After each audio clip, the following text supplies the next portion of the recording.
Hey guys, Charles here from the game Fanatics. I'm here with Ashraf, the game director behind Assassin's Creed 4 Black Flag. Thank you so much for being here, man. It's my pleasure. And we got to check out the game a little bit. I am a huge Assassin's Creed fan, so I've been blown away. It looks like you guys have really honed in and focused on naval exploration and expedition and combat. And so can you tell me a little bit about what's been expanded on in this iteration of Assassin's Creed? Yeah, so when we started just over 2 years ago, so it was summer 2011. We knew we were shipping on next gen. We knew that the naval stuff from AC3 was going to be successful and it was something exciting and new. So because of the naval, because of the next gen, because we can do now natural environments and cities, we felt like we could do a proper pirate game. And when I say why the next gen had an impact on it, it's because we knew if we were to create the Caribbean, it had to be this big sandbox naval open world with seamless stuff. We had to, it's not just cities. We know how to build cities, but to build, these little pockets of islands and caves and forts and all this, we're not used to that, so it was brand new for us. So for sure, the locations that people visit in this world are going to be very different. They're not going to be used to them, and it's going to be very refreshing. So the world itself is one of the biggest changes we've made. It's a massive world. It's really fresh and unique. We're really proud of it because it's beautiful and it's unlike any world you've ever really played in before, especially from us. So this has really been exciting for us. Some of the major enhancements we've made over the naval is that where it was optional and linear and kind of scripted in AC3, now it's part of the core experience. It's open world, so the player can come in from any angle.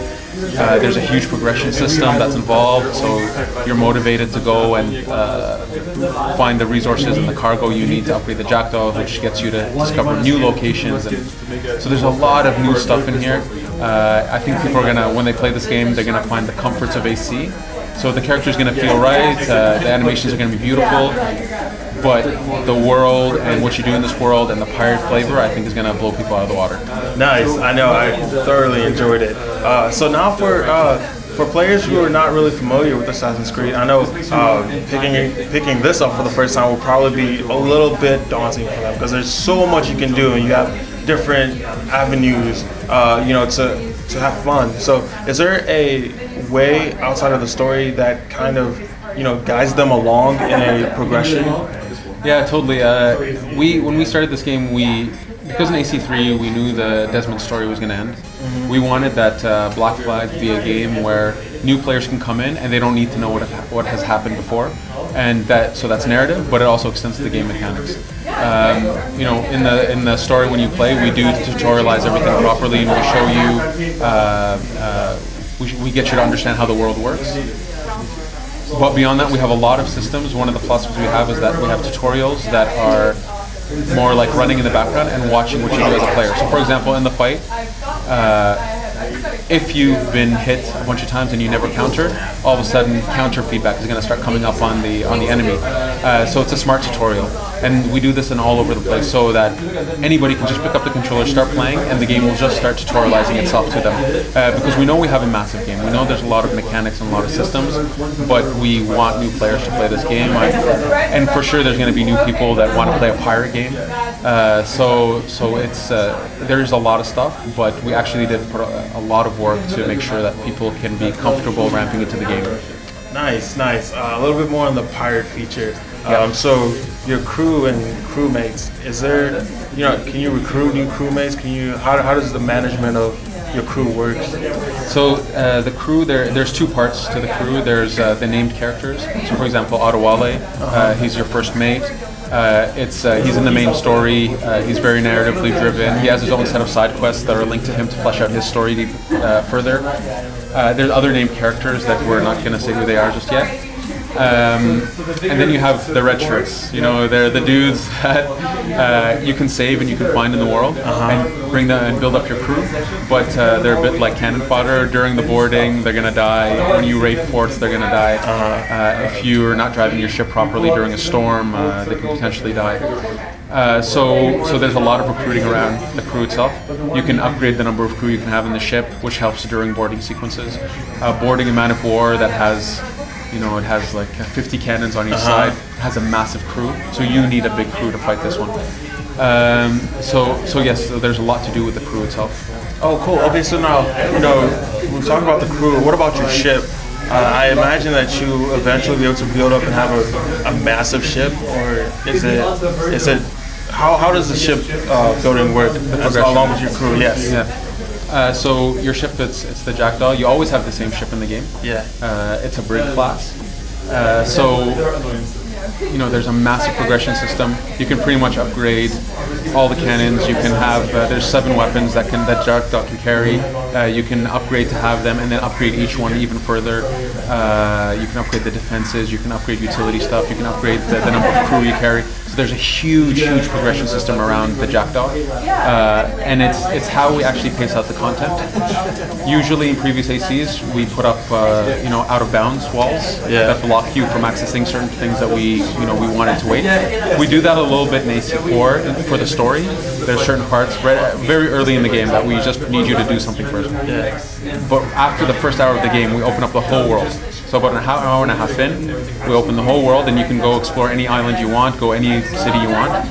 But you know, there's huge man of wars that are blocking you. There's frigates, and it's you have to build up the Jackdaw to beat those ships to get to the island. So this is the way. So it's much more RPG-like. What's cool about it is it gets people to explore the world. It gets you to go at your own pace.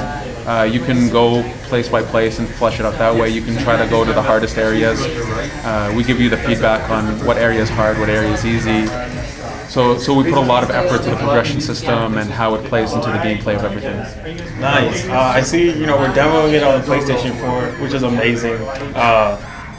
The controls just feel so good. And I know you mentioned earlier that you guys knew you were making a next-gen game. Yep. So for you, what's the biggest asset that developing on the PlayStation 4 on the next gen has brought to Assassin's Creed? So, like I said, the first thing is, because it's next gen, we knew we had to make something bigger than we're normally making, and that's where the Caribbean world came from. Beyond that, though, you know, visually speaking, yes, it's next gen, so it's going to be more beautiful. But it's beyond that. What we love is that everything has physics on it. Everything's really much more immersive. You know, when you're in a jungle, you feel that it's hot and sticky and oppressive. So just on the level of immersion, we've really pushed up the bar. You know, I will say on current gen, it's the most beautiful AC we've ever built, but on next gen, it's just even more so immersive. For sure, on the PS4, the remote play is phenomenal. You know, we didn't know what to expect at first. So when we first tried it in the office, you know, we were all gathered around the Vita, and we're just kind of, okay, so we just pressed a button, it starts working, and it's like, holy crap, it's our game working on the Vita. You know, the console's doing all the work. It's just streaming it onto the screen, but it's really cool, and it's really beautiful, and it looks great on the Vita screen. So just being able to do this is it's super awesome. Of course, there's the companion app, the push for the companion app. This is something both Sony and Microsoft have done. So, excuse me. The companion app for us has been, you know, it's a comfort feature and an extension of the game. Comfort in the sense that you can have your world map, it's live update with the game, so you see what's happening in the game on the companion, put waypoints on it and all this. You can bring up treasure maps, you can bring up encyclopedia and all this. But beyond that, there's the fleet.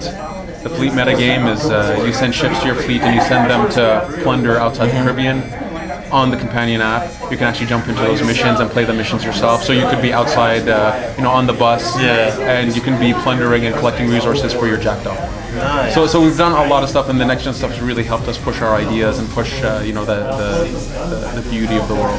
Nice. So it looks like for Black Flag, man, immersion is key, and that's amazing. You know, to have a game where, you know, you can be so totally immersed in it, even when you're not playing, you know, on your console, like you said, the remote play or the companion app. So, I mean, I'm blown away. I'm still kind of like reeling from having played it. Well, you know, I've been saying this for a little while now. So, you know, since we announced the game, I keep saying, you know, immersion was key for us. Seamlessness was really important, and you know, at a certain point, you know, it's only my word. Yeah. So I'm really happy that you're saying this now that you've actually played the game, because it's gratifying to hear. Oh yeah.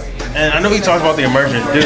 Man, when you're on the ship and you can literally get off the ship and do whatever you want. No loading screens or anything. You can just get out, and I went harpooning, and from harpooning to going to another island and getting back on your ship, completely seamless. You did an assassination. An assassination, completely seamless, which is amazing. It's just, I don't know. I feel like this is one of the greatest Assassin's Creed game yet. I mean, this is probably the greatest Assassin's Creed game yet. And I know that's probably what you guys are shooting for. I mean, of course, when we started, we wanted to make the best.